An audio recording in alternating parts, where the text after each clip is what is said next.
Bismillahirrahmanirrahim. Assalamualaikum warahmatullahi wabarakatuh dan salam sejahtera saya ucapkan kepada semua yang sedang menonton video ini.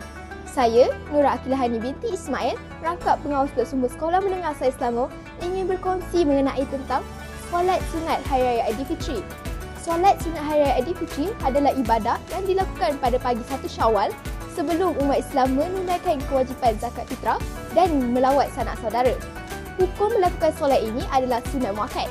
Sunat muakkad membawa maksud pada perkara sunat yang sangat digalakkan untuk dilakukan berdasarkan kepada perbuatan Nabi Muhammad SAW yang tidak meninggalkannya.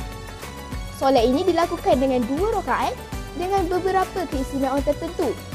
Pada rakaat pertama, selepas takbiratul ihram, imam akan mengangkat takbir sebanyak 7 kali berturut-turut diikuti dengan bacaan surah Al-Fatihah dan surah pilihan. Takbir ini mengingatkan kita untuk mengagungkan Allah SWT pada hari yang mulia ini. Pada rakaat kedua, imam akan mengangkat takbir sebanyak 5 kali berturut-turut sebelum meneruskan bacaan surah Al-Fatihah dan surah pilihan. Solat ini diakhiri dengan salam ke kanan dan kiri sebagai tanda kedamaian.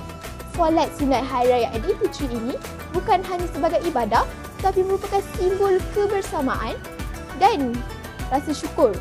Ia menguatkan tali silaturahim di kalangan umat Islam dan juga memberikan ketenangan dan keberkatan kepada kita semua. Semoga solat sunat Hari Raya Aidilfitri yang kita lakukan diterima oleh Allah SWT dan memberikan keberkatan kepada kita semua. Sebelum saya mengakhiri kata-kata saya ingin mengambil kesempatan untuk mengucapkan Selamat Hari Raya Aidilfitri, maaf zahir dan batin kepada seluruh umat Islam. Saya berharap bahawa Hari Raya Aidilfitri pada tahun ini membawa keberkatan dan kebahagiaan kepada kita semua. Sekian sahaja daripada saya. Wabillahi taufiq wa hidayah. Wassalamualaikum warahmatullahi wabarakatuh.